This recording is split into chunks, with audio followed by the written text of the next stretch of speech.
Hey, this is Glenn. Welcome to another episode of Difficult Questions. This one, when do we justify a brutal authority?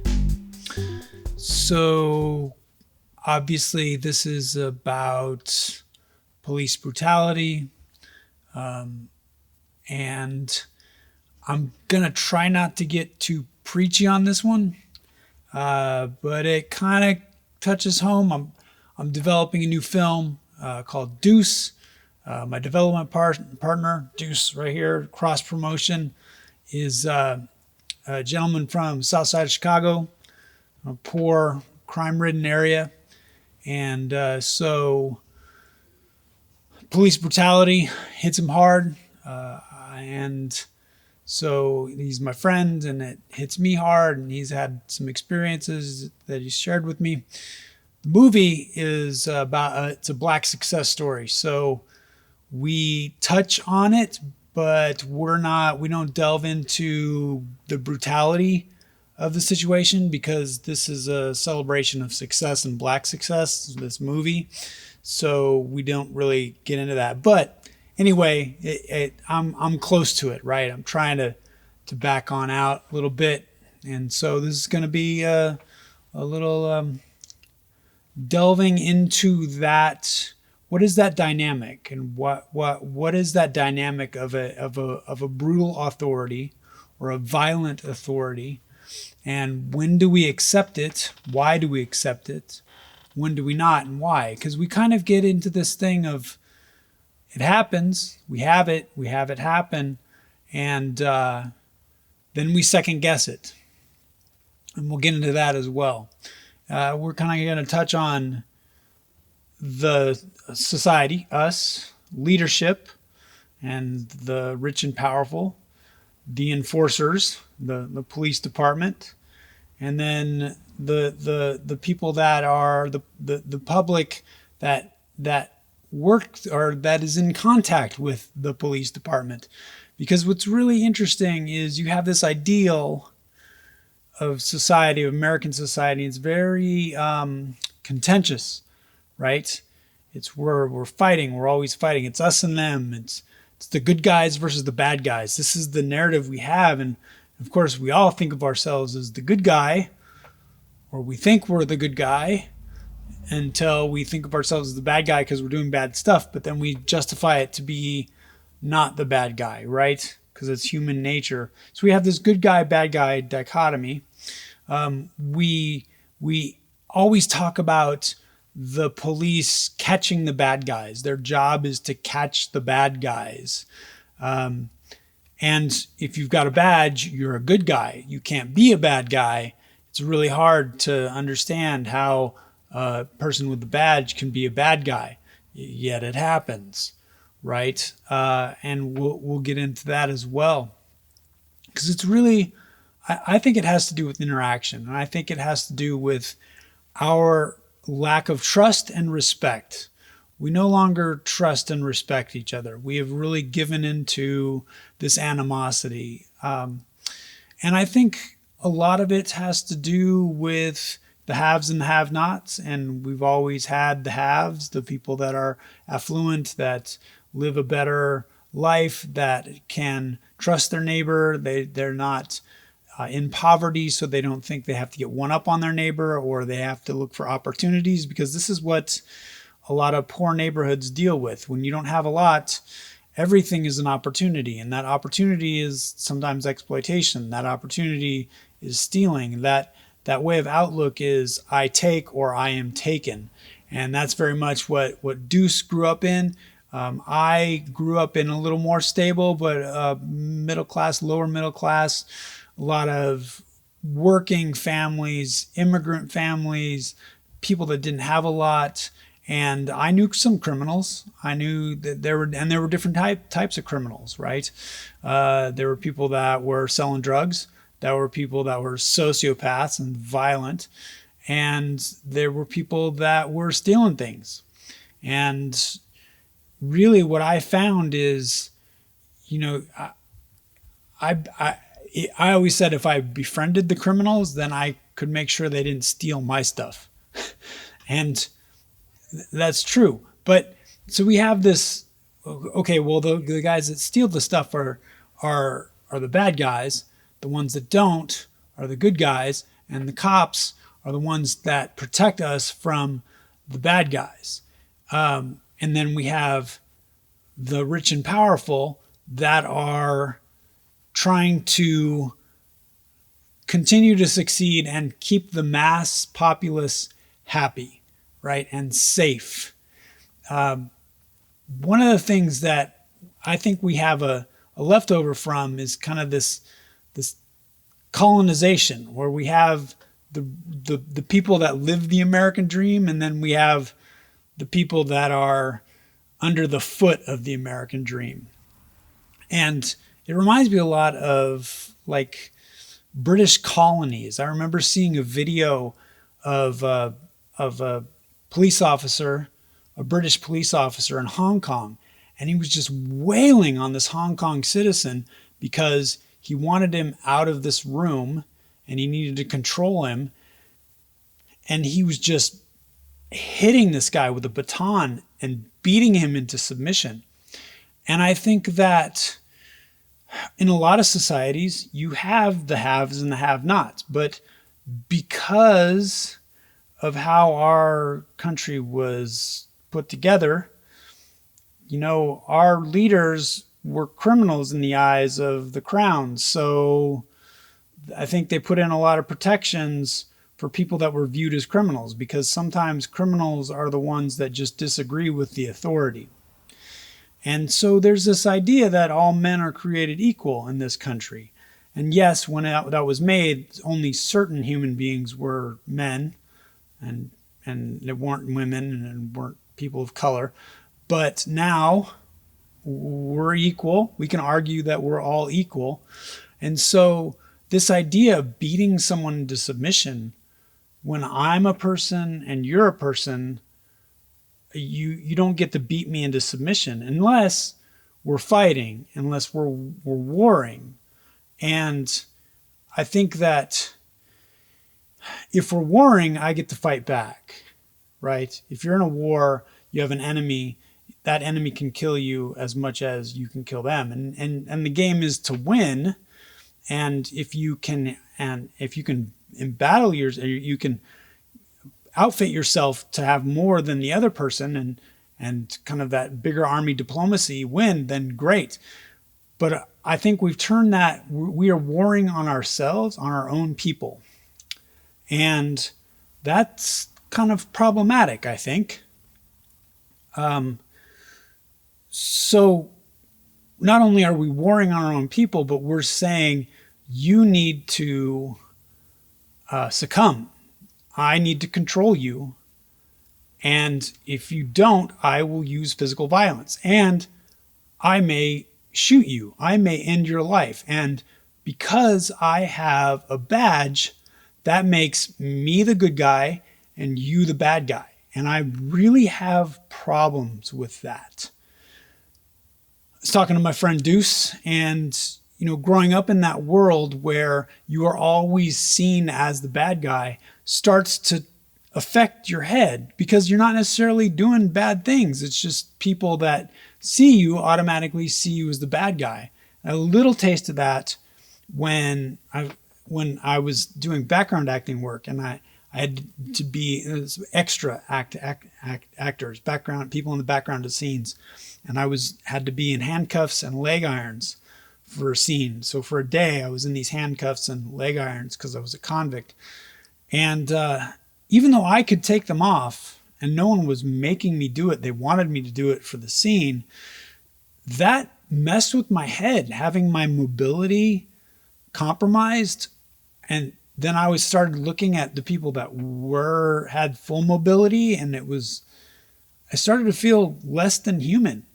And I think that people that are constantly looked at as criminals, or in areas where police are looking for criminals and looking at them as potential criminals, that really starts to mess with your idea of your own pride, your own sense of self. And I know that for a fact, Deuce challenges that. He's, I'm worth more than that, man. And it comes out in anger, which then escalates the problem because we, in our policing, in our contentious policing, we also look at, we suppress the idea that police are trained to suppress. They're not trained necessarily to de-escalate the problem. So when you fight back, they fight back more, and they have training and friends and weapons. So of course they're going to win, but that fighting comes from, I think, pride. And especially if you're not doing anything wrong. Here's something interesting, because I always live my life where I have to better understand everybody. And so apparently the powers that be say, you know what, Glenn, you really need to understand what it's like in the criminal justice system. So I once got arrested, and that was crazy because my grandfather raised me to be a good citizen. And I am a good citizen, and I've always been a good citizen. But someone decided that I was trying to sell stolen equipment, and so they called the police. And the police said, oh, we're going to catch someone. So 3 of them showed up, and I think they were a little dejected because I'm not a criminal, and I don't present myself as a criminal, and I believe in de-escalation. So I turned my, hey, I'm just this is me. I'm not the guy that you think I am. But they needed me to be a criminal because they needed to catch the bad guy. That's their life. That's their life directive, their work directive. And it legitimizes their work directive if I'm the bad guy. So once we talked, they just decided, well, we're going to arrest you anyway, and we're going to let the DA figure this out. So they arrested me, took me to jail. I spent 15 hours in the jail. They didn't officially book me, so that I wasn't even allowed a phone call. And then they let me out. The DA decided that they were going to prosecute. And I spent a year and a half fighting and saying, I'm not a criminal. Don't try to make me a criminal. And I watched the DA, the assistant district attorney, tell the judge about my character, and she had never met me. So they needed me to be a criminal. And I can see what Deuce went through in Chicago, where you need to find the bad guy because there are people doing criminal things, and the police have to justify their existence, and the criminal justice system has to justify their existence. So they perpetuate criminals. Now, there is de-escalation, and someone has to be the better person.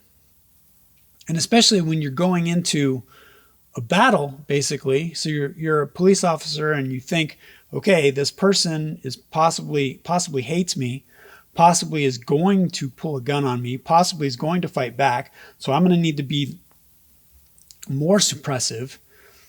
When you're going into battle, you need a referee, right? You need someone to say, stop. When we think about cage fights or any kind of physical fight, because that's what you're going to engage in, you're not thinking, you're acting. And we know this from military. You train people to act, and it's a lot of training because thinking goes away when you get into physical altercation. That's why you have to have a thinking person. One of my thoughts is not only de-escalation tactics to kind of dissipate that anger, that frustration, and get to kind of that human contact, human trust, human respect, or at least try, is to put more money into policing, but put more money into figuring out how a person can be a referee in the middle of that. How can we get to a point where we're not having a police officer have to throw a person to the ground and beat them with a baton or shoot them or tase them? Because yeah, someone should, I guess, not fight the police, but especially if you didn't do anything, I could understand why you'd want to fight. And fortunately, I had my thoughts about me and thought, okay, I'm not going to fight because I'm not going to make this worse and I'm going to lose. But this is the land of the equal people. So I'm wondering, what else can we do? I was also thinking about, I was looking at legal options, because it never is your advantage to talk to police. They are looking for something to justify their decision that you are doing something illegal. So you do not talk, but your attorney can speak for you. And they're now, I joined this Legal Shield, which has an app on my phone where if I were to ever get into a situation again, I would call them immediately and I would ask the officer to speak with my attorney. I told this to Deuce, and he said, man, that's some white people stuff. If I try to do that, they just shoot me. And I think that's the viewpoint. There's this idea that we have this contentious relationship, that we have good guys and bad guys. And the public they want to think that people that get brutalized by the authorities deserved it. And it's real easy to say they deserve it, especially if you don't like them or you don't like what they stand for. But do they deserve it? Is there something that we can do better? Another idea I had was the guardian angels from New York in the 70s, where there was crime rampant in the subways in New York. So these older men, and sometimes women, but older men got together, and younger men with cool heads, showed a presence and reminded people of the trust and respect that was supposed to be in that community. They weren't there to suppress. They weren't there to arrest. They were there to remind people that this is a civilized community with trust and respect, and you need to live up to that. Kind of like, my grandpa is always on my shoulder, you must be a good citizen. That was their approach. He's on the street corner looking at you with a red beret saying, reminder, you need to be a good citizen. So other than de-escalation opportunities and maybe community efforts, how else can we stop this brutal authority? Or do we like the situation we have? I always say, don't give them an excuse. That is what I look for. Don't give them an excuse to make you a criminal. And when I got arrested, I was not going to give them an excuse. I worked extra hard to let them know that they did not have a criminal and this was not appropriate. And I'm fortunate, and Deuce will say I'm fortunate because of the color of my skin, that I was not seen as a criminal. I was able to work my way out of not being seen as a criminal, because I'm not a criminal.